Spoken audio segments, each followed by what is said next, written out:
വളരെ മനോഹരമായിട്ടാണ് ഡിസൈൻ ചെയ്തിരിക്കുന്നതും കെട്ടിപ്പടുത്തിരിക്കുന്നതോ. എനിക്ക് തോന്നുന്നു എനിക്ക് തൃശ്ശൂരിലെ ഏറ്റവും നിയർ ബൈ ആയിട്ടുള്ള ഏറ്റവും ലേക്ക് വ്യൂ എന്ന് തന്നെ പറയാം. ഡാമെന്ന് പേര് വിളിക്കാൻ പറ്റാത്ത ഒരു കൊച്ചു കൽവർട്ടുണ്ടായിരുന്ന സ്ഥലമാണ്. 10 വർഷക്കാലം മുമ്പ് കച്ചിത്തോട് ഡാമിനൊന്ന് പോകാം എന്ന് പറഞ്ഞിട്ട് MLA ആയി ഉടനെ ഇവിടെ വന്നപ്പോൾ ഡാം കാണാനില്ല. അപ്പം ഞാൻ ഇവരോടൊക്കെ ചോദിച്ചു, ഡാം എവിടെയാണ്? ഇത് തന്നെയാണ് ഞങ്ങളുടെ ഡാം, പേരുകൊണ്ട് ഡാം.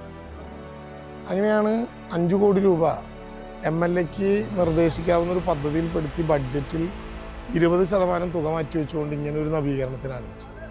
സന്തോഷം എന്താണെന്ന് വെച്ചാൽ ജില്ലയുടെ വിവിധ ഭാഗങ്ങളിൽ നിന്ന് കച്ചിത്തോടെ എവിടെയെന്ന് അന്വേഷിച്ച ആളുകൾ ഇപ്പോൾ വരികയാണ്.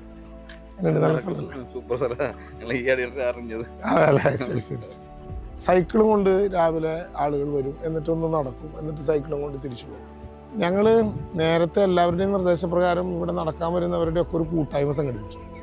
അതിൽ എഞ്ചിനീയർമാരുണ്ട്, അതിൽ കൃഷി ശാസ്ത്രജ്ഞന്മാരുണ്ട്, അതിൽ സ്കൂൾ കുട്ടികളുണ്ട്, യോഗ സംഘങ്ങളുണ്ട്, പഞ്ചായത്തുകാരുണ്ട്. അവരെല്ലാം അവരുടെ അഭിപ്രായം പറഞ്ഞു. ഞാനൊരു 2.5 മണിക്കൂറോളം അത് പൂർണ്ണമായിട്ട് കേട്ടിരുന്നു. അവിടെ നിന്നുണ്ടാക്കിയിട്ടുള്ള ആശയങ്ങളെല്ലാം കൂട്ടി ഇപ്പോൾ ഒരു മാസ്റ്റർ പ്ലാൻ തയ്യാറാക്കിയിട്ടുണ്ട്. ഇവിടെ നേരത്തെ മുതൽ ഒരു കുടിവെള്ള പദ്ധതി, വാരിക്കുളം കുടിവെള്ള പദ്ധതി എന്ന പേരിൽ നടക്കുന്നുണ്ട്. അതിനിപ്പോൾ ഞങ്ങളത് സോളാറാക്കാമെന്ന് ആലോചിച്ചുകൊണ്ടിരിക്കുകയാണ്. 500 കുടുംബങ്ങൾക്കാണ് അതിൻ്റെ കുടിവെള്ളം കൊടുക്കുന്നത്. അപ്പോൾ ഇനിയും കച്ചിത്തോട് മാറുകയാണ്. ഇപ്പോൾ കാണുന്ന കച്ചിത്തോടായിരിക്കില്ല ഇനി അടുത്ത ദിവസങ്ങളിൽ കാണാൻ പോകുന്നത്.